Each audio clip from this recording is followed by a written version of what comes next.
Hello everyone, আজ আমরা দেখে নেব ভেজ চাউমিন রেসিপি। চলো, প্রথমে কাঁচা লঙ্কা কেটে নিলাম, তারপর পেঁয়াজগুলো কুচি কুচি করে নিলাম, বাঁধাকপিটাও কুচি কুচি করে নিলাম, আলুটাও কেটে নিলাম এইভাবে আলু ভাজার মতো করে।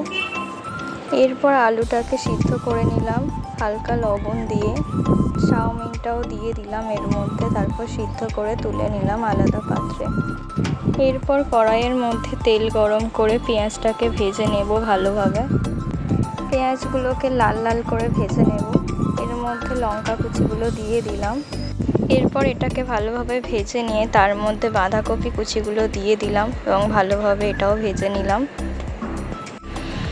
এর মধ্যে চাউমিনটা দিয়ে দিলাম, কিছুক্ষণ ভেজে নিলাম, নিয়ে তার মধ্যে হলুদ গুঁড়ো দিয়ে দিলাম, তারপর মিক্সড করে নিলাম ভালোভাবে। এর মধ্যে অল্প পরিমাণে লবণ দিয়ে দিলাম, লঙ্কার গুঁড়ো দিয়ে দিলাম এবং ভালোভাবে ভেজে নিলাম।